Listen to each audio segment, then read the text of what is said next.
Hey, it's Coach Anderson from Mississippi Public Broadcasting Online U.S. History from 1877 to present. Today we're going to pick up with the U.S. History Review again, once again trying to prepare you, of course, to take the U.S. History map assessment at the end of the year so that you can be successful, so you can be on your way to becoming a senior. Today we're going to pick up with lesson number 5, and it's standard 4, and we're going to talk about imperialism or colony building or the growth of empire by the United States of America. We'll start by putting up the blueprint once again. Now we tell you how important this blueprint is, and it tells you when it comes to the map assessment what the Mississippi Department of Education is thinking about when they're talking about where the test is going to come from. And what we try to do is tell you that each one of these categories gives you the objective and the standard, and how much of the test, of course, will come from there. And if you look at it, the 2 largest or the 3 largest parts of it are going to be contemporary United States, which is the largest part, and then post-war United States, of course, and then establishment of world power, imperialism, which is where we're going today. So imperialism is very important, and if you understand, the basic tenets of imperialism, you're going to do well when it comes to that particular category. What we will do, of course, is look at the standards, of course, that come along with imperialism. In this particular case, imperialism is U.S. History Standard 4, Imperialism and World War I, assess the domestic and foreign developments that contributed to the emergence of the United States as a world power in the 20th century. So 27% of the test is going to come from this particular standard. It's going to cover imperialism, and it'll also cover World War I. What we're going to do, of course, is pick up with American imperialism today. And what you see, of course, is this eagle. In 1898, the United States of America, of course, is symbol is the bald eagle here. And you'll notice, of course, that he's standing over the United States of America, but he has his wings that are spread out over Manila, over here in the Philippines, and even over here when it comes to Puerto Rico. So when you look at it, what we're basically telling you is we're foreshadowing. It says 10,000 miles from tip to tip in terms of what the U.S. empire, of course, will look like. Now, what we're going to do, of course, is talk about how everything begins. And it starts in 1823, when the United States of America is a fledgling country. At this particular time, we're about a little over 50, well, we're almost 50 years old as a country. The Monroe Doctrine had lasting implications on the U.S. foreign policy. It warned European powers against further colonization or interference in the Americas, positioning the United States as the dominant power in the Western Hemisphere and providing a foundation for future imperialistic actions. When the United States of America, came up with the Monroe Doctrine in 1823, it was just words. To be honest with you, the United States of America wasn't in a position where it was powerful enough that it could put any teeth in the Monroe Doctrine. If a nation like Spain or a nation like Great Britain or France or another great nation throughout in Europe were to come in, the United States of America did very little to challenge them. But what the Monroe Doctrine did, it has established a way for the United States of America to exert its influence a little bit later. So in 1823, not so much that we could have done. But by 1893, there's a whole lot the United States of America can do, because we are growing up, and we're growing up fast. All right, the Roosevelt corollary to the Monroe Doctrine. In 1904, this is when the Monroe Doctrine starts to get some teeth. In 1904, President Theodore Roosevelt expanded the Monroe Doctrine with the Roosevelt corollary. And what he asserted was that the United States had the right to intervene in Latin American countries to maintain stability and protect American interests, effectively turning the United States into the policeman of the Western Hemisphere and preventing foreign influence. His big stick diplomacy would be Roosevelt's use of the threat of force to have nations bend to the U.S. foreign policy goals. And in this particular case, what we would use is the Great White Fleet. And that's these ships that you see that Roosevelt, of course, is waiting ashore with. Now, once again, in 1823, when the Monroe Doctrine was created, there wasn't a whole lot the United States of America do, of course, to enforce it. But by 1904, with the creation of the Roosevelt corollary, we had already defeated France in a minute and a half. And that we had exerted ourselves, of course, as being a world power. And because of that, now, when the United States of America speaks, other nations, of course, have to listen. The construction of the Panama Canal in 1904 to 1914, one of the things that the Spanish-American Wars taught us is that the United States of America needed quick access to both the Atlantic and the Pacific Oceans.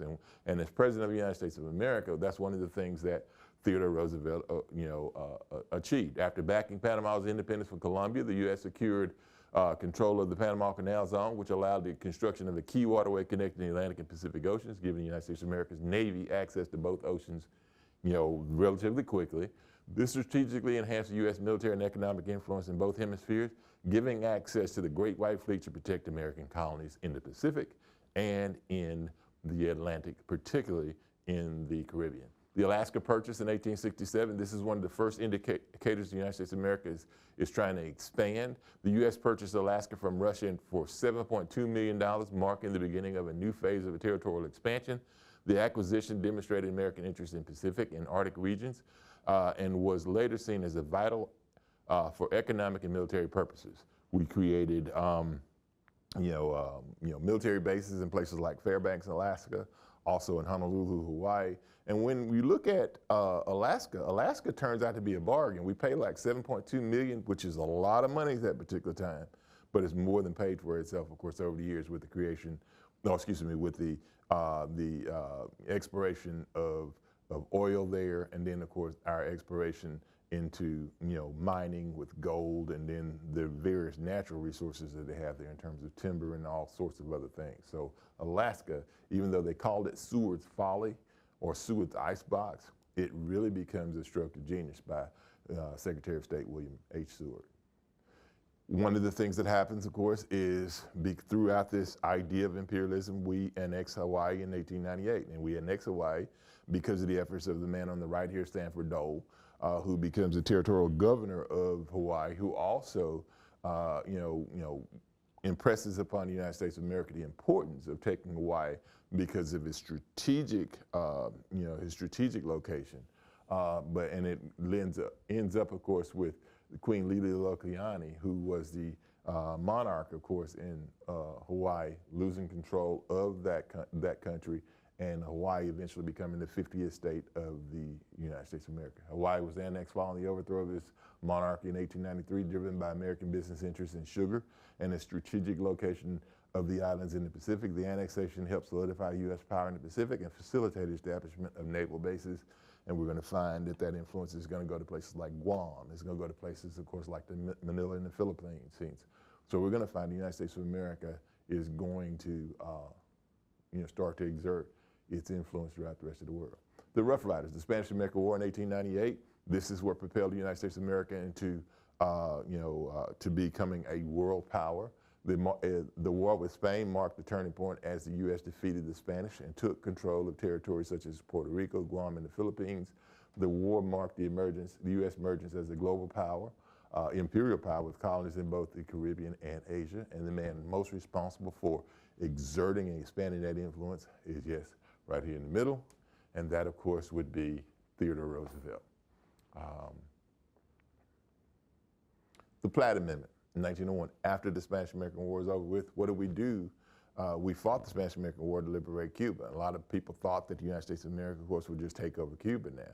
Well, it would have been kind of hypocritical to do that if you think about it, because we went to fight the Spanish in Cuba so that we could liberate Cuba, of course, and give them their independence from Spain. It would have been kind of silly, or in a lot of people's mind, a lot of hypocritical for the United States of America just to replace itself. Replace Spain with itself. So what we basically do is create the Platt Amendment on Cuba, which stipulated that Cuba could not make treaties that would compromise its independence, giving the United States the right to intervene in Cuban affairs. This effectively made Cuba a U.S. protectorate and expanded U.S. control in the Caribbean. So even though we fought the Spanish-American War to give the Cubans their independence, they were independent, but just to a small degree. The United States of America was the puppet the puppet master that controlled Cuba as a puppet. And in the 1950s, we're going to find that the Cubans, of course, will basically reject U.S. influence with the ascension to power of Fidel Castro. The Open Door Policy, 1899, the U.S., led by Secretary of State John Hay, called for equal trade access to China and the preservation of China's territorial integrity, inserting American influence in Asia. The Open Door Policy aimed to prevent European and Japanese powers from carving China into exclusive spheres of influence, thus maintaining an open market for U.S. goods. Even though we didn't take over China, what we did, of course, is gain access to China, especially Chinese markets. And you have to also realize that China, of course, is a great market for American products simply because of the numbers of people that they have there. When you have access to millions and millions of consumers, which China has, I think, over 1 billion consumers today, you have to do what you can, of course, to maintain somewhat of a good trade relationship with China. The failed Boxer Rebellion by the Chinese was the attempt to remove all foreign powers from China. It failed, and the United States of America, Great Britain, France, and all the other nations that were trading in China were able to maintain their sphere of influence there. All right, once again, we gave you a recap in terms of what's important about imperialism.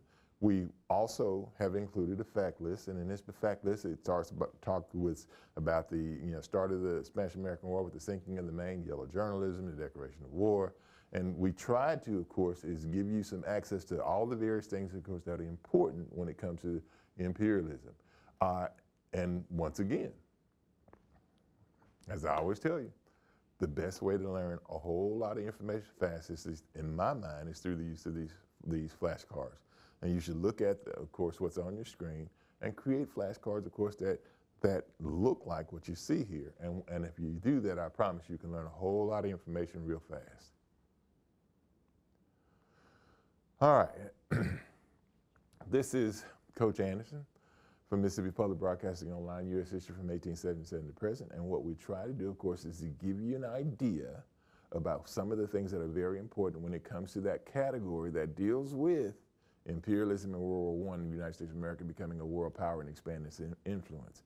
And if you remember, if you will go through and look at those things, coupled with the idea of learning those facts, we think that you'll do quite well. And remember how important the U.S. history test is, because once again, I keep telling you, it is the last official state test you have to take, which means it's the gateway between you and becoming a senior.